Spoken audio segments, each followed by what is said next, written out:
आपको सुना देता हूँ। मैं हिंदी को सद्भावना की भाषा मानता हूँ। कुमुद जी ने बहुत अच्छी तरह से हिंदी के बारे में व्यावहारिक चीजें कही। तो गूंजे गगन में आज सर्वाधिक शब्द अगर गूंजते हैं तो हिंदी के हैं।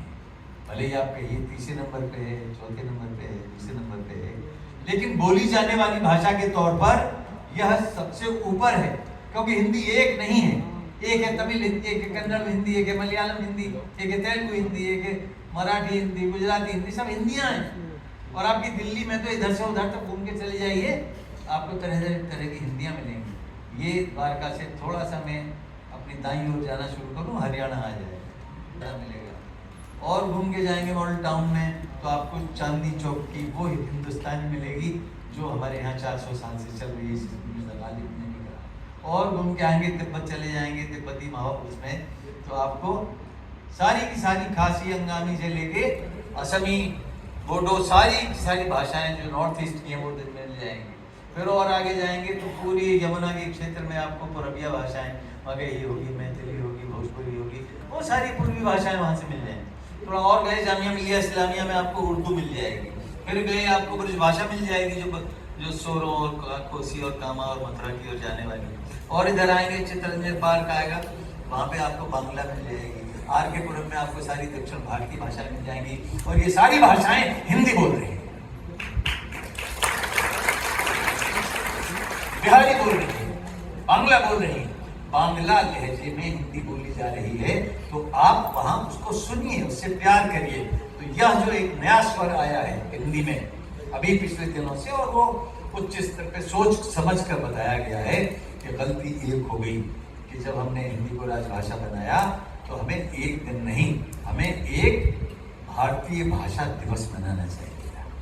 अगर सिर्फ हिंदी के बजाय राजभाषा के लिए मनाया, अगर हमने मनाया होता कि यह भारतीय भाषा दिवस है तो क्यों ठीक ठाक रेशे रस्सी हो मजबूत, समझ लो। अगर सारी भाषाओं के रेशे गुथेंगे तो रस्सी मजबूत होगी भाषाओं। तो इसको देखते हुए एक और चीज की, क्रिकेट का मैच हम जीत गए, जीतने वाला बड़े दिल होता है, उसने हाथ नहीं मिलाया पाकिस्तान से, नहीं मिलाना चाहिए, लाभ तो पानी लेकिन खेल का एक नियम होता है भाई कि हार गया है, हारने के बाद हाथ मिला रहे हैं। ऐसा तुमने कोई तो हाथ मिला के खींच के फटक नहीं दे दो, कोई बात नहीं। तो ये सारी चीजें देखते हुए पड़ोस का भी एक डर होता है। गूंजे गगन में, महके पवन में, हर एक मन में सद्भावना, मौसम की बाहें, दिशा और राहें सब हमसे चाहें सद्भावना, घर की हिफाजत, पड़ोसी की चाहत, हर एक दिल को राहत, तभी तो मिले हटे सब अंधेरा, ये कोहरा घनेरा, समुज्ज्वल सवेरा, तभी तो मिले जब हर हृदय में पराजय विजय में, सद्भाव लय में, हिंदी की लय में, हर भाषा की लय में, भारतीय भाषाओं की लय में हो साधना, गूंजे गगन में, हर एक सद्भाव।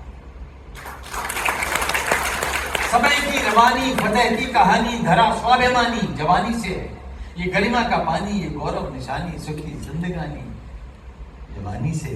मधुर बोल बोले, युवा मन की होले, मिलन द्वार खोले, संभावना, गूंजे गगन में, महके पवन में, हर एक मन में सद्भावना।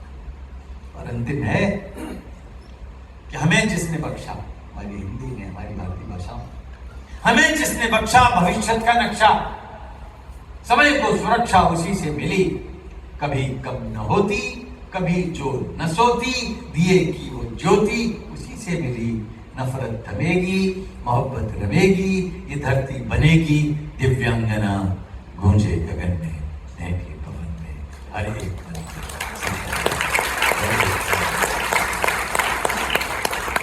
तो अब आप उठ नहीं रहे हो तो मैं यहाँ पे आके बैठ जाऊंगा। इसको हाथ में लेने से अच्छा ये है ना कि ये रहेगा, और है कि नहीं है, इसमें प्राण डालने से। तो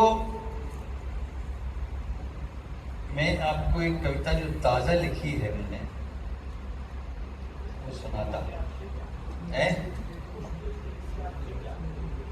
पुष्प वृक्षों को हटा देते हैं या कोई पटला के लिए अनुकूल है।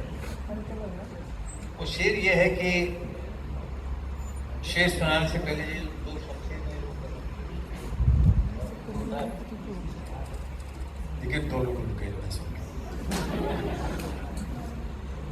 दिल की इस धड़कन में, दो और रुक जाएंगे अगली सुनेंगे। दिल की इस धड़कन में हम दोनों की साझेदारी है।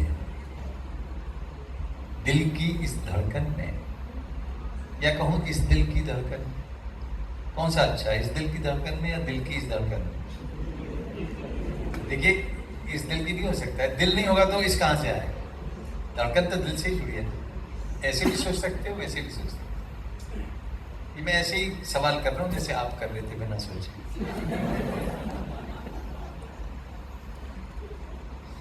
दिल की इस धड़कन में हम दोनों की साझेदारी है। आधी सांस तुम्हारी इसमें, आधी सांस हमारी। तो ये जीवन के किसी भी क्षेत्र में,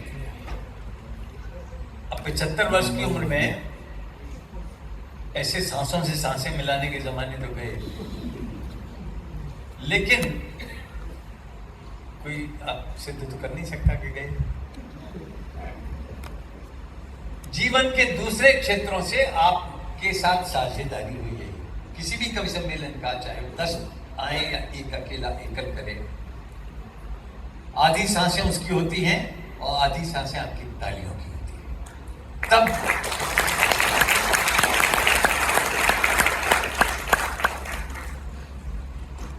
तो एक कविता जो मैं आपको नई सुनाना चाह रहा हूं, चाह क्या रहा हूं, मोबाइल में नहीं लगता, खोज ही रहा है क्या? मोबाइल में नहीं रही, मुझे तो खोज रहा है अपना से, मुझे तो कभी नहीं खोज रहा है। 149 नहीं, कविता भी तो खोज ही रहा है। भाषा को लेकर एक छोटी सी कविता। तुम भी जल थे, हम भी जल थे,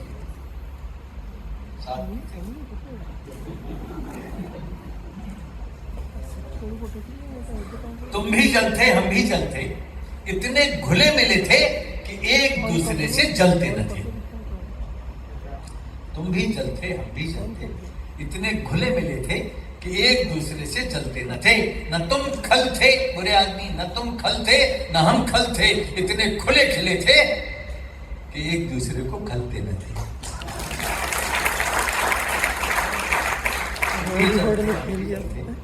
इतने खुले मिले थे कि एक दूसरे से जलते न थे। न तुम खल थे, न हम खल थे, इतने खुले खिले थे कि एक दूसरे को खलते न थे।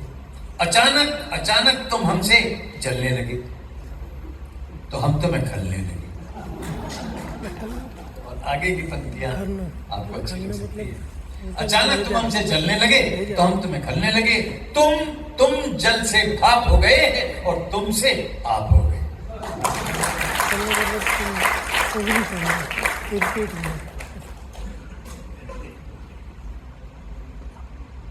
देखिए, हमारी जो जड़ें हैं वो कितनी महत्वपूर्ण है।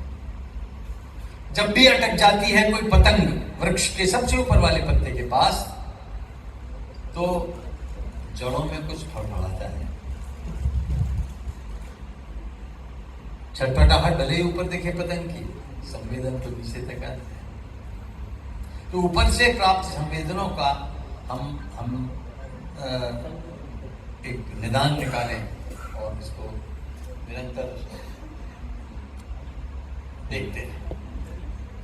अब एक कविता इस संदर्भ में मुझे अभी भी याद आई है, जो शब्दों के प्रयोग के बारे में, और वो इसलिए भी आई कि आपने एक सवाल और किया था, पूछा, एक ही बताया था, वो तो पूछा नहीं, बाकी और बता दिए जिसका उत्तर मैंने बड़े तरीके से सोचा था कि क्या है। क्या था वो? एक शब्द का मैंने प्रयोग किया था, मैंने उसमें प्रिटेंड का शब्द किया था कि एआई जो है प्रिटेंड करती है। अब प्रिटेंड की हिंदी क्या है? छलना।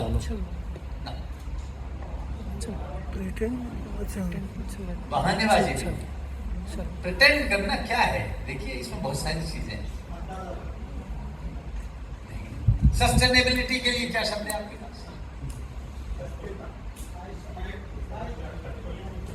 अगर आपने देसी शब्दों से उधार लिया होता तो टिकाऊ से बढ़िया कोई अनुवाद है ही नहीं।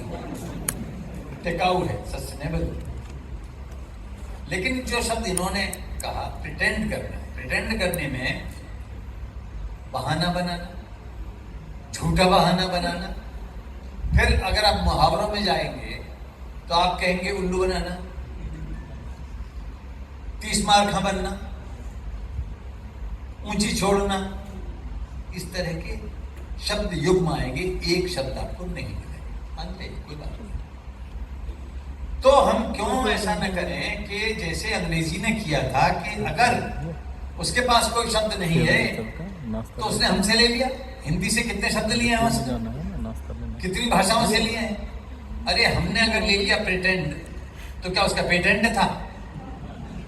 भाषा व्यवहार में आ रही है। भारत में कहेंगे काम तो करता नहीं, प्रिटेंड करता है। प्रिटेंड करता है कि वो काम करता है, नहीं करता। तो मैंने एक कविता लिखी, किसी ने कहा कि साहब ग्लोबल वार्मिंग की हिंदी क्या? मैंने कहा ग्लोबल वार्मिंग की हिंदी है ग्लोबल वार्मिंग, ले लो यार। नहीं, हिंदी बताइए, हिंदी बताइए। देखो मैंने कहा ग्लोब, बचपन से सुनता आ रहा हूं। मास्टर जी ने एक गुब्बारा फुला के दिखाया था प्राइमरी पाठशाला और उसको घुमाया था फुला के। वो तब भी ग्लोब था, आज भी ग्लोब है। इसका किसको क्षोभ है? ग्लोब तो ग्लोब है, हमने ले लिया, हिंदी ने ले लिया। सारी उन पुस्तकों में, भूगोल की पुस्तकों में ग्लोब शब्द है। तो ग्लोब है तो ग्लोबल में क्या दिक्कत है? अब तो मैं वार्मिंग पे परेशान हूं। तो वार्मिंग के लिए तो हमारे पास शब्द है, गर्मी के लिए तो बेइंतहा शब्द है, ग्लोब के लिए भी है। ग्लोब में धरती तो है, वही तो घूमती है। धरती के लिए कितने सारे पर्यायवाची हैं हमारे पास।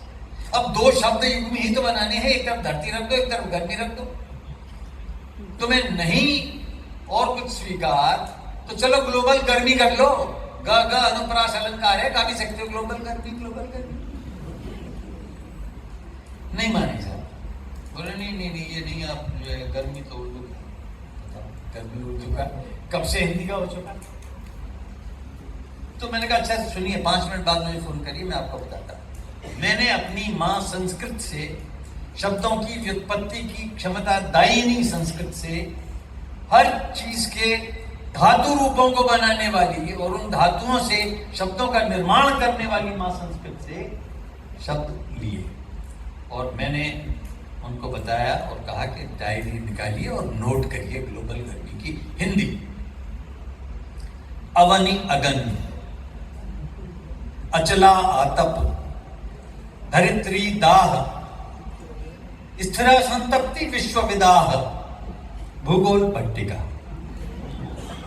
जगत ज्वलन, भूमा भभूका, भूमंडलीय उष्मीकरण, वसुमती ताती, पृथिव्या प्रचंड, पृथ्वी प्रतापन, ऊष्मा अखंड, भवन भट्टी, क्षिति संताप, वैश्विक ऊष्मा विस्तार, भूतल ताप, संसार सेंक, थली तपिश, मही दहक, भूमंडली भवक और धरा धधक। और भी 100-200 बना सकता हूं क्योंकि संपदा अभी भी बची हुई है, लेकिन क्षमा करें, इनको समाज में नहीं चला सकता। हमारे पारिभाषिक शब्दावली कोश बनाने वाले लोगों ने हर क्षेत्र में कुछ ऐसे शब्द बना दिए कि विड्रॉल के लिए आहरण कर दिया। ऐसा लग रहा है रावण कह रहा है आहरण कर लूं तेरा। ऐसे शब्द बना दिए जो कठिन। अब ये समय आया है उदारता। उदारता